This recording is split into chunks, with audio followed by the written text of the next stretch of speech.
Dear friends, આજે આપણે જે ટોપિક જોવાના છે એ ફરીથી એક અંતઃસ્રાવી ગ્રંથિ તરીકે કાર્ય કરે છે, પણ મુખ્ય કાર્ય જે છે એમનું શું છે તો કે પ્રજનન કોષો રિપ્રોડક્ટિવ સેલ્સ જે છે એ ઉત્પન્ન કરવા એનું મુખ્ય કાર્ય છે. બરાબર. મુખ્યત્વે જોઈએ તો નર હોય મેલ હોય તો એની અંદર તમને શુક્રપિંડ છે એ જોવા મળશે, અને જો માદા હોય તો એની અંદર ઓવરી એટલે કે અંડપિંડ જોવા મળશે. બરાબર. તો પહેલા આપણે ડિસ્કસ કરીએ કે શુક્રપિંડ છે એની અંદર કયા કયા કોષો જે છે એ અંતઃસ્રાવી ભાગ ભજવે છે અને કયા બીજા કોષો છે કે જે અંડપિંડની અંદર અંતઃસ્રાવી કાર્ય કરે છે. બરાબર. વાત કરીએ એના માટે આપણે તો ફર્સ્ટ ઓફ ઓલ આપણે વાત કરવાની છે નરના પ્રજનન અંગ અને અંતઃસ્રાવી અંગ તરીકે શુક્રપિંડ એટલે કે ટેસ્ટિસ.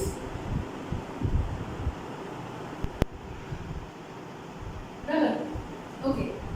શુક્રપિંડ એટલે કે ટેસ્ટિસ માટે વાત કરીએ છીએ તો જનરલી જોઈએ તો શુક્રપિંડ છે એ માતાના ગર્ભાશયની અંદર જ્યારે બેબી બોય તરીકેનો વિકાસ થતો, બરાબર, ત્યારે એ દરમિયાન શુક્રપિંડ છે એ ઉદરીય ગુહામાં હોય છે, અને ઉદરીય ગુહા જે છે એમના ઉપર ધીરે ધીરે કરતા ટેસ્ટોસ્ટેરોન અંતઃસ્રાવની અસર થાય છે, અને ગર્ભીય અવસ્થા દરમિયાન ટેસ્ટોસ્ટેરોન અંતઃસ્રાવ જે છે એ ધીરે ધીરે કરતા શુક્રપિંડ છે એમને વૃષણ કોથળીની અંદર ઉતારી લે છે. બરાબર.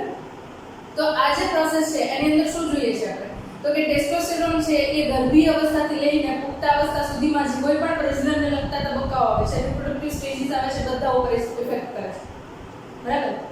હવે આમ જોઈએ તો શુક્રપિંડ છે ટેસ્ટિસ છે એનું મેઇન ફંક્શન શું છે તો કે એનું મેઇન ફંક્શન મુખ્ય કાર્ય જે છે એ શુક્રકોષો ઉત્પન્ન કરવાનું.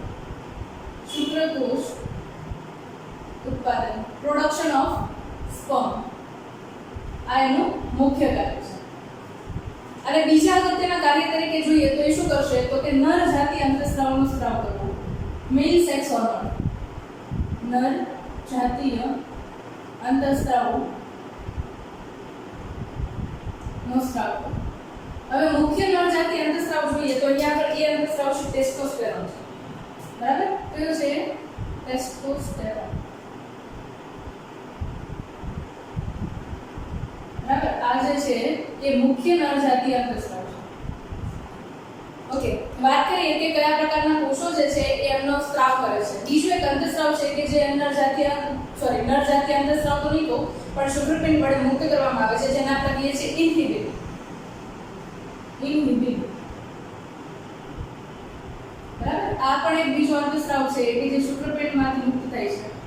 મેજોરિટી કેસની અંદર આપણે જોઈએ તો ટેસ્ટોસ્ટેરોનનું નામ સાંભળ્યું છે પણ ઇન્હિબિનનું નામ આપણે સાંભળેલું નથી. બરાબર.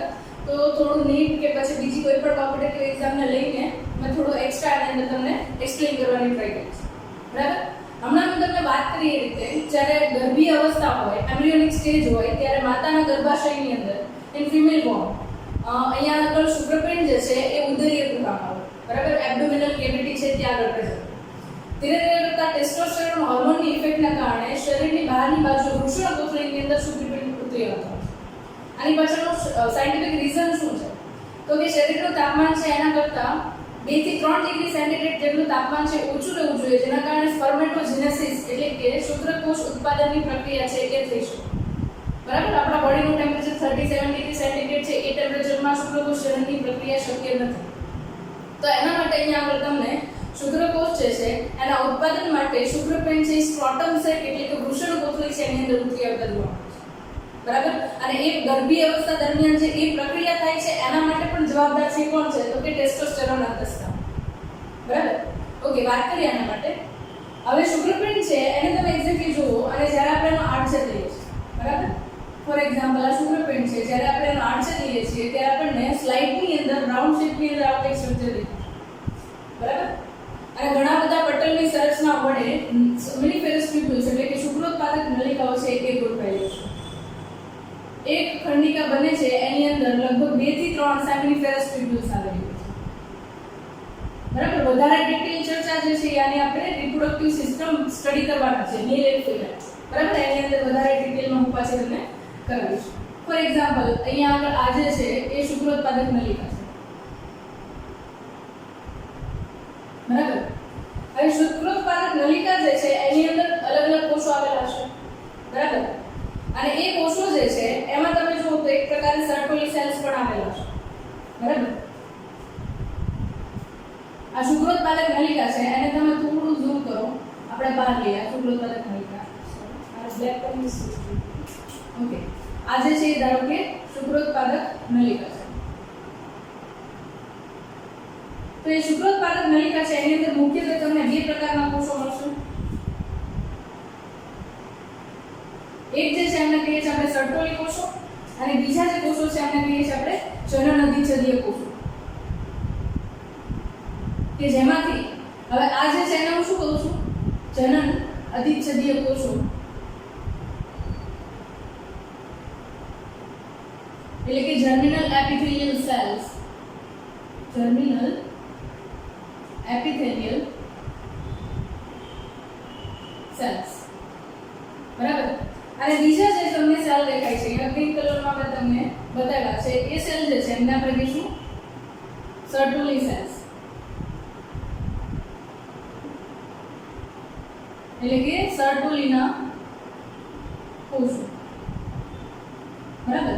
આ સર્ટોલી સેલ્સ છે, સર્ટોલી કોષો જે છે એનું મુખ્ય કાર્ય શું છે? તો કે એમનું મુખ્ય કાર્ય છે કે જનન અધિચ્છદીય કોષો જે છે એમાંથી ધીરે ધીરે કરતા વિકાસ પામતા શુક્રકોષ છે, સ્પર્મ જે છે એને પોષણ આપવું એ એનું મુખ્ય કાર્ય છે. બરાબર. એટલે તમને પોષણના હેતુ માટે આ શુક્રકોષો જે છે એ સર્ટોલી કોષો જે છે એમની અંદર ખૂપેલા જોવા મળશે. બરાબર. એની અંદર જોઈન્ટ થયેલા જોવા મળશે કારણ કે એની અંદરથી તે પોષણ મેળવે છે અને આકાર જનનની પ્રક્રિયામાંથી પસાર થતા હોય છે. બરાબર. તો અહીંયા આગળ આપણા માટે એક અગત્યના છે કે તો કે સર્ટોલી સેલ્સ. બરાબર. યાદ રાખજો, હમણાં આના ઉપર આવીએ છીએ આપણે. એના પછી તમે જુઓ તો અહીંયા આગળ આ જે છે એ બધી શું છે? તો કે એ શુક્રોત્પાદક નલિકા છે, સેમિનિફેરસ ટ્યુબ્યુલ્સ. શુક્રોત્પાદક નલિકા જેને ઇંગ્લિશમાં કહેવાય છે સેમિનિફેરસ ટ્યુબ્યુલ્સ.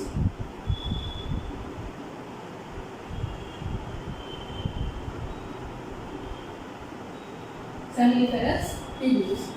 ઓકે. હવે એમની વચ્ચેનો જે એરિયા છે ત્યાં આગળ તમે જુઓ તો થોડા ઘણા પ્રમાણની અંદર વચ્ચે જગ્યા છે. બરાબર. એટલે હું તમને એવું કહું કે અહીંયા આગળ મેં આટલો પોર્શન છે એને ઝૂમ કર્યો છે તો આ 3 સેમિનિફેરસ ટ્યુબ્યુલ્સ છે. બરાબર.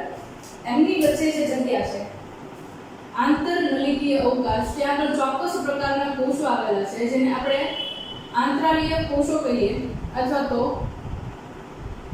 ઇન્ટરટ્યુબ્યુલર સેલ્સ તરીકે ઓળખવામાં આવે છે અથવા એને કહીએ છીએ લીડિંગ સેલ્સ અથવા તો લેડિંગ સેલ્સ તરીકે ઓળખવામાં આવે છે. લેડિંગના કોષો. બરાબર. હવે આપણા માટે સૌથી વધારે અગત્યના હોય તો બે કોષો છે, એક લેડિંગના કોષો અને બીજા જે છે આપણે કહીએ છીએ આપણે સર્ટોલીના કોષો. સર્ટોલીના કોષો જે છે એ અંતઃસ્રાવ આપશે એને કહીશું આપણે ઇન્હિબિન. બરાબર. એ જે અંતઃસ્રાવ આપે છે, હોર્મોન આપે છે, હોર્મોન અંતઃસ્રાવ ઇન્હિબિન.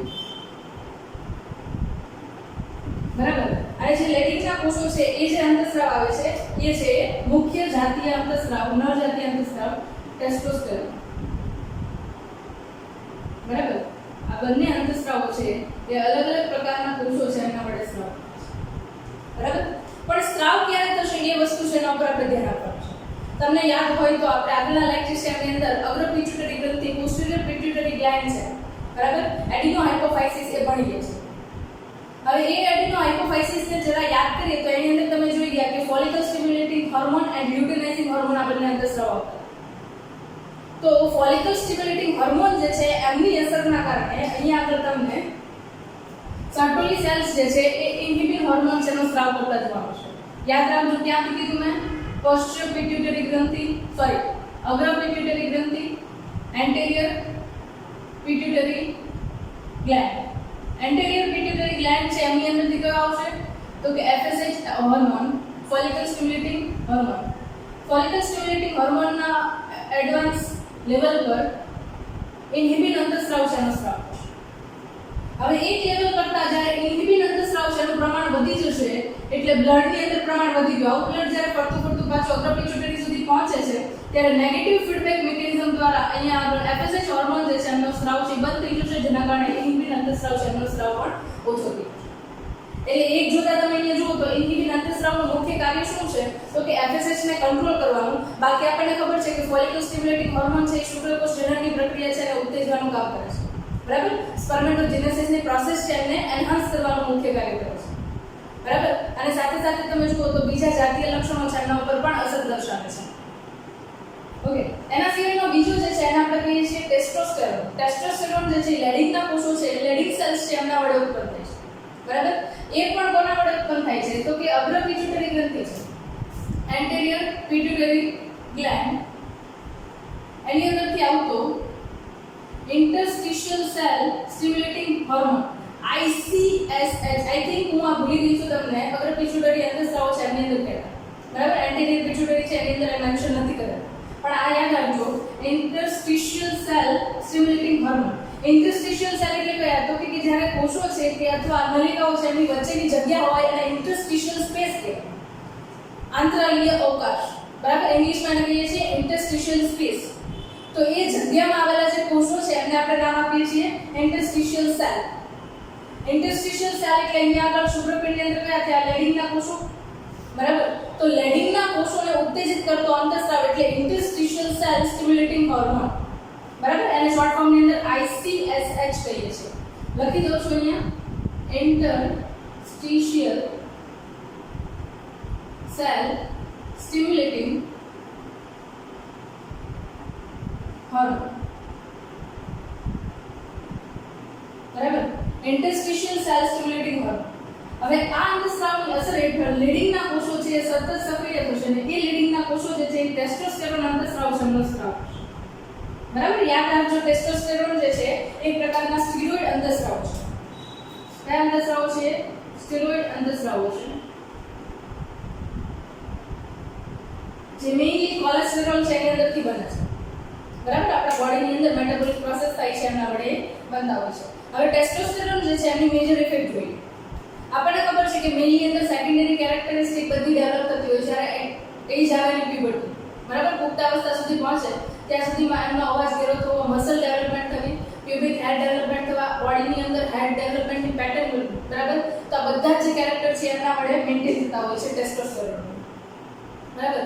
તો એના માટે આ સૌથી અગત્યનો છે. બીજું ટેસ્ટોસ્ટેરોન જે છે, બરાબર, એ સૌથી વધારે અસર કરતા હોય તો શુક્રકોષ જનનની પ્રક્રિયા છે એમના ઉપર પણ અસર કરે છે, બરાબર. તો આ જે આખી પ્રોસેસ છે એના વડે તમને આઈડિયા આવી ગયો કે શુક્રકોષ જનનની પ્રક્રિયા છે એની સાથે શુક્રપિંડ સંકળાયેલું છે અને સાથે સાથે અલગ અલગ પ્રકારના અંતઃસ્રાવો છે એમના ઉત્પાદન માટે અને કંટ્રોલ માટે કેવી રીતે બોડીના અલગ અલગ હોર્મોન્સ વર્ક કરે છે, બરાબર. એના માટેની ડિટેલ છે. તમને છતાં પણ આ ટોપિકમાં કોઈ ડાઉટ હોય તો તમે કમેન્ટ કરી શકો છો, હું ટ્રાય કરીશ